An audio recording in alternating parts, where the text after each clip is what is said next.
राहु का ये ट्रांजिट आपकी ट्रांसफॉर्मेशन में एक बड़ा रोल निभाएगा। कहने का मतलब वो चेक पॉइंट जहां पर जाकर बनते बनते कार्य रुक जाते थे, वो चेक पॉइंट खुल जाएगा। ध्यान रहे, ससुराल से संबंध खराब होने पर राहु के इस ट्रांजिट के शुभ फलों में बहुत ही कमी तथा दुष्फलों में अत्यंत वृद्धि हो जाएगी। नमस्कार, मैं हूं चारा प्रकाश दत्त और आप देख रहे हैं ज्योतिष ज्ञान शास्त्र। उम्मीद करता हूं कि महादेव की कृपा से आप सकुशल होंगे। राहु और उत्तरा भाद्रपद नक्षत्र, इस श्रृंखला में आज मैं आपको बताऊंगा कि सिंह राशि या लग्न वाले लोगों के जीवन के ऊपर इस नक्षत्र के ऊपर से राहु के ट्रांजिट का क्या प्रभाव पड़ने वाला है। स्क्रीन पर दिख रही कुंडली को जरा गौर से देखिए। जैसा कि राहु महाराज इस समय आपके 8th हाउस यानी 8वें भाव में मीन राशि में शनिदेव के नक्षत्र उत्तरा भाद्रपद के ऊपर से ट्रांजिट कर रहे हैं और वो यहां पर 16 मार्च 2025 तक तकरीबन 8 महीने तक रहने वाले हैं। ये ट्रांजिट अपने आप में बहुत ही विशेष रहने वाला है। 8th हाउस में उत्तरा भाद्रपद नक्षत्र पर इनका ट्रांजिट एक विशेष तरीके से आपके 8वें घर को प्रभावित करेगा। इंट्रोस्पेक्शन और रीस्ट्रक्चरिंग यानी आत्म मंथन और पुनर्निर्माण जैसी खूबियों से भरा उत्तरा भाद्रपद नक्षत्र एवं इसका लॉर्ड अहिर बुधन्या तथा साथ में क्रांतिकारी बदलाव लाने वाला प्लैनेट राहु, इनके मिलने से गजब का कॉम्बिनेशन बन रहा है। ये एक दुर्लभ योग है, यानी एक रेयर कॉम्बिनेशन है जो सालों बाद बनता है। इसके 3 गजब के फायदे आपको मिलने वाले हैं। नंबर 1 पर आपका कोई एक नामुमकिन सा दिखने वाला कार्य पूर्ण होगा।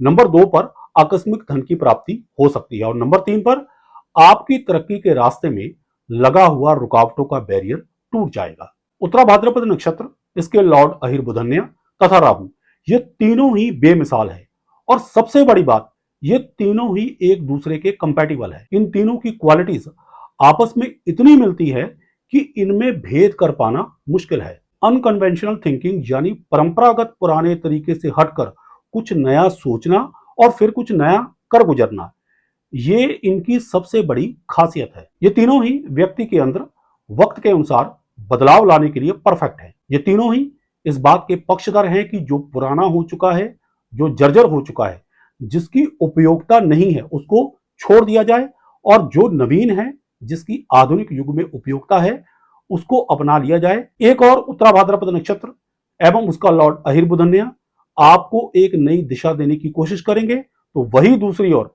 राहु जैसा क्रांतिकारी और बदलाव लाने वाला प्लैनेट आपके माइंडसेट को ऐसा कर देगा कि आप नए विचारों को अपनाकर अपने जीवन में आने वाली अड़चनों को एक नए नजरिए से सॉल्व करेंगे। आप स्त्री हैं या पुरुष, वर्किंग है या रिटायर्ड, अमीर है या गरीब, कहने का मतलब किसी भी श्रेणी में हो, राहु का ये ट्रांजिट आपकी ट्रांसफॉर्मेशन में एक बड़ा रोल निभाएगा। राहु के बारे में तो सब जानते ही हैं कि वो कैसे अचानक क्रांति तथा बदलाव लाकर व्यक्ति को अचंभित कर देते हैं। लगे हाथ थोड़ा सा उत्तरा भाद्रपद नक्षत्र और इसके लॉर्ड अहिर बुधन्या को भी जान लीजिए, ताकि आपको अपने अंदर आ रही इन चेंजेस के पीछे का कारण और भी अच्छी तरह से समझ में आ सके। इसके लिए हमें उत्तरा भाद्रपद नक्षत्र एवं इसके लॉर्ड की आकृति को समझना होगा। उत्तरा भाद्रपद नक्षत्र की आकृति की बात करें तो it has been symbolised by the back 2 legs of funeral cot. शमशान शैया के पिछले 2 पाए यानी पैर इसमें दिखाए गए हैं। यह आकृति हमें समझा रही है कि कैसे एक आत्मा जर्जर हो चुके पुराने शरीर को छोड़कर एक नवीन यात्रा की ओर प्रस्थान करती है, अर्थात जिसकी उपयोगिता खत्म हो चुकी है, उसको छोड़कर उन चीजों को अपनाना जिनकी वक्त के अकॉर्डिंग जरूरत हो। जहां तक अहिर बुधन्या की आकृति का संबंध है, तो अहिर बुधन्या की आकृति पानी में डूबे हुए सर्प की तरह है, अर्थात गहराई में जाना, हर बात की तह तक जाना। सर्प की एक क्वालिटी और भी होती है कि वो कुछ महीनों के अंतराल के बाद अपनी स्किन यानी खाल चेंज करता रहता है, जिसे हिंदी में केंचुली और हमारे पंजाब में कंज कहते हैं। बेकार हो चुकी खाल की ऊपरी परत को सर्प निकाल देता है और फिर से नई खाल की परत बनने लगती है। कहने का मतलब, कठिन से कठिन समस्याएं जिनका आप सोल्यूशन ढूंढ पाने में बार बार फेल हो रहे थे, आपके अष्टम भाव में बना हुआ ये कॉम्बिनेशन उनको सॉल्व करने के लिए आपको परंपरागत तरीके से हटकर कुछ नया तरीका अपनाने को प्रेरित करेगा, जिससे आप उन समस्याओं का हल ढूंढ पाने में सक्षम हो पाएंगे। इन डेप्थ यानी बारीकी में जाकर इस ट्रांजिट को देखें तो ये ट्रांजिट 4 हिस्सों में बटा हुआ है, जिनके रिजल्ट्स टोटली एक दूसरे से जुड़े होने के बावजूद भी एक दूसरे से डिफर करेंगे, यानी अलग अलग रहेंगे। अब इन चारों भाग के बारे में जो मैं आपको बताऊंगा उसको जरा बारीकी से समझिए, वरना किस समय क्या होगा और आपको क्या करना है इस बात से आप चूक जाएंगे। इन चारों हिस्सों की अलग अलग व्याख्या करने से पहले मैं मोटे तौर पर इस टोटल ट्रांजिट के शुभ फल आपको बता देता हूं। देखिए, आपके 8th हाउस में बन रहे इस कॉम्बिनेशन के आपको कई बेनिफिट्स मिलने वाले हैं। वो अड़चने या वो समस्याएं जिनका हल आपको लगभग असंभव सा लग रहा था, अब वो सॉल्व होनी शुरू हो जाएंगी। इनफैक्ट आपके अंदर ही वो क्वालिटीज आ जाएंगी कि आप हर समस्या की तह तक जाकर सोचेंगे और हल ढूंढ निकालने में सक्षम हो पाएंगे। एक तरह से देखा जाए तो आपकी ग्रोथ के रास्ते में लगा हुआ चेक पॉइंट राहु, उत्तरा भाद्रपद नक्षत्र एवं इसके लॉर्ड अहिर बुधन्या की मदद से पार किया जा सकेगा। कहने का मतलब, वो चेक पॉइंट जहां पर जाकर बनते बनते कार्य रुक जाते थे, वो चेक पॉइंट खुल जाएगा। आकस्मिक धन लाभ की भी संभावना दिख रही है। कोई पैतृक संपत्ति, वसीयत वगैरह आपके नाम हो सकती है, परंतु इसकी कामना मत करें। सबसे बड़ा फायदा इस कॉम्बिनेशन के कारण आपका कोई एक ऐसा कार्य जो आपको बहुत ही कठिन लग रहा था, वो पूर्ण हो जाएगा। इसके अलावा विदेश यात्रा के अटके हुए काम भी बनेंगे। अब बात करते हैं इस ट्रांजिट के चारों हिस्सों की। फर्स्ट पार्ट 8 सितंबर 2024 तक का है। 8 सितंबर तक राहु महाराज उत्तरा भाद्रपद नक्षत्र के चौथे चरण में रहेंगे। चौथे चरण के स्वामी मंगल एवं नवांश वृश्चिक राशि का बनता है। यह समय एहतियात बरतकर चलने वाला है। क्योंकि वृश्चिक राशि आपके 4th हाउस में पड़ती है, इसलिए 4th हाउस में एक्सटेंसिवली मिस्टीरियस टाइप एनर्जी, यानी बहुत ही ज्यादा रहस्यमय ऊर्जा पैदा होगी, जिसका दबाव आपके कॉन्शियस एवं सबकॉन्शियस माइंड दोनों पर ही पड़ेगा। मन में भय की स्थिति उत्पन्न होगी। कोई साधारण सी समस्या भी आपको बहुत बड़ी लग सकती है और इमेजिनेशन में ही आप उसके बारे में सोच सोचकर परेशान हो सकते हैं। मतलब समस्या छोटी होगी और आप उसको बहुत बड़ा बना सकते हैं। इस चीज से आपको बचना होगा। घर का माहौल भी तनावपूर्ण रह सकता है और इसी तनाव के चलते घर के सदस्यों की हेल्थ भी खराब हो सकती है। खुद का और घर के अन्य सदस्यों की सेहत का ख्याल रखें। अचानक किसी की हेल्थ खराब होने का योग है, खास करके मदर की हेल्थ का विशेष ध्यान रखें। 8 सितंबर तक आपको सीवियर चेस्ट इन्फेक्शन का खतरा है, इस बात का भी आपको विशेष ध्यान रखना पड़ेगा। वाहन चलाते समय या भीड़ भाड़ वाले इलाके में पैदल चलते वक्त किसी भी किस्म की फालतू सोच मन में लेकर ना आए। प्रॉपर्टी वगैरह की खरीद करते समय डॉक्यूमेंट्स वगैरह अच्छी तरह से चेक कर लें। 8 सितंबर तक कोई भी नया कंस्ट्रक्शन वर्क स्टार्ट ना करें। यदि कोई ऑलरेडी चल रहा है तो सावधानी बरतें। इस समय के दौरान आपके घर में यूज किए जाने वाले इलेक्ट्रॉनिक इक्विपमेंट्स में बार बार आने वाली खराबियां आपको परेशान कर सकती हैं। लॉन्ग रूट पर गाड़ी ले जाने से पहले उसकी अच्छी तरह से जांच अवश्य करवा लें। आइसोलेशन यानी अकेलेपन से आपको बचना होगा। कड़वी भाषा मत बोले, वरना आपके संबंध लोगों से खराब हो सकते हैं, खास करके ससुराल से। ध्यान रहे, ससुराल से संबंध खराब होने पर राहु के इस ट्रांजिट के शुभ फलों में बहुत ही कमी तथा दुष्फलों में अत्यंत वृद्धि हो जाएगी। इसलिए ससुराल पक्ष के साथ बनाकर रखें। घर पर होने वाले अंधाधुंध खर्च के कारण लिक्विड कैश की कमी हो सकती है। यदि आप हाउस वाइफ हैं तो आप पर प्रेशर ज्यादा बढ़ सकता है। ऐसे समय में भगवान शिव को जल चढ़ाएं, ओम नमः शिवाय मंत्र का जप करें। इसके अलावा घर में साफ सफाई करने वालों को कुछ ना कुछ खाने पीने को देते रहें या उनकी थोड़ी बहुत फाइनेंशियली मदद कर दें। ऐसा करने से राहु के दुष्फलों में काफी हद तक कमी हो जाएगी। यदि इस ट्रांजिट के दूसरे हिस्से की बात करें तो इसकी ड्यूरेशन 8 सितंबर 2024 से लेकर 10 नवंबर 2024 तक की है। इस दौरान राहु महाराज उत्तरा भाद्रपद नक्षत्र के तीसरे चरण में रहेंगे। इस चरण के स्वामी शुक्र और नवांश तुला राशि का बनता है।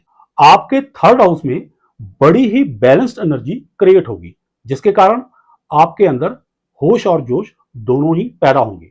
इस समय के दौरान आप अपने परिश्रम तथा स्किल से अपनी लाइफ को काफी हद तक बैलेंस करने में कामयाब होंगे। जहां तक लव मैटर का संबंध है तो 3rd हाउस 5th यानी पंचम भाव से 11वां पड़ता है। 3rd हाउस एक तरह से प्रेम प्रसंगों के रिजल्ट को रेगुलेट करता है। क्योंकि इस अवधि में आपके 3rd हाउस में कार्यों को संतुलित कर देने वाली एनर्जी क्रिएट हो रही होगी, इसलिए इस अवधि में लव पार्टनर के साथ चल रहे डिस्प्यूट सॉल्व होंगे। रूठे हुए लव पार्टनर को मनाने के लिए यह समय सर्वश्रेष्ठ सिद्ध होगा। इसी तरह से इस समय के दौरान जो विद्यार्थी एग्जाम देंगे उनका एग्जाम काफी अच्छा जाएगा। नौकरी के लिए दी गई इंटरव्यू में भी सफलता मिलेगी।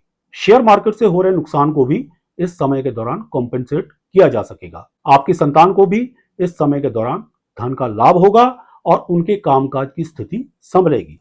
आप देख लेना, इस समय के दौरान आपके कई बिगड़े हुए काम भी बन जाएंगे। आप ये डेट्स नोट कर लीजिए, यही वो समय होगा जब आपकी जिंदगी की गाड़ी रफ्तार पकड़ने लगेगी।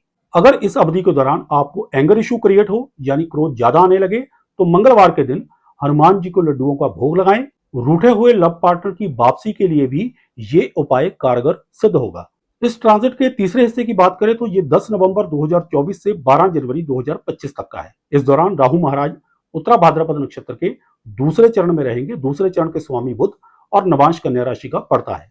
आपकी जन्म कुंडली के अनुसार कन्या राशि आपके धन भाव में पड़ती है, इसलिए आपके धन भाव में रिवॉर्ड गेनिंग एनर्जी क्रिएट होगी। कॉन्सिक्वेंटली इस अवधि के दौरान आपको प्रचुर मात्रा में धन का लाभ होगा। यदि आप नौकरी पेशा हैं तो इंक्रीमेंट वगैरह मिल सकती है, और यदि आपका खुद का कारोबार है तो उससे आपको लाभ मिल सकता है। कोई डूबा हुआ धन भी प्रयत्न करने पर वापस आ सकता है, परंतु इस अवधि के दौरान इगोइस्टिक होने से बचे, अन्यथा कुटुंब यानी परिवार में आपकी रेपुटेशन खराब हो सकती है। वैसे इस समय के दौरान आपकी लैंग्वेज बड़ी ही डिप्लोमेटिक रहेगी, जिसके कारण आपका सामने वाले व्यक्ति के ऊपर बहुत ही ज्यादा प्रभाव पड़ेगा। इस समय के दौरान आपकी डिप्लोमेटिक एवं टेक्निकल लैंग्वेज आपके कई बिगड़े हुए काम बना देगी। बुधवार के दिन पक्षियों को हरा चारा डालने से वाणी आपकी और भी प्रभावशाली हो जाएगी। अब आखिर में बात करते हैं इस ट्रांजिट के चौथे हिस्से की, जो 12 जनवरी 2025 को शुरू होगा और 16 मार्च 2025 को खत्म होगा। इस दौरान राहु महाराज उत्तरा भाद्रपद नक्षत्र के पहले चरण में रहेंगे, जिसके स्वामी सूर्यदेव हैं और नवांश सिंह राशि का पड़ता है। देखिए, सिंह राशि अधिकारों का प्रतिनिधित्व करने वाली एक डोमिनेटिंग राशि है, इसलिए इस समय के दौरान आप अपने राइट्स को लेकर ओवर कॉशियस रहेंगे और ओवर रिएक्ट भी करेंगे। कॉन्सिक्वेंटली आपका बिहेवियर रूड हो सकता है। राहु जैसा मटेरियलिस्टिक अप्रोच रखने वाला प्लैनेट आपको जरूरत से ज्यादा अग्रेशन दे सकता है, जिससे आपकी इमेज खराब हो सकती है। अतः हर हालात में संयम बनाए रखें।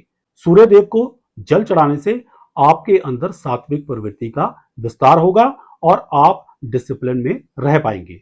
परंतु इस अवधि में आपको एक फायदा हो सकता है, सरकारी जॉब के लिए प्रयत्न कर रहे लोगों का काम अचानक से बन सकता है। अब अंत में हमेशा की तरह उपाय देखिए, ज्यादातर उपाय तो मैं वीडियो के बीच में ही बता चुका हूं।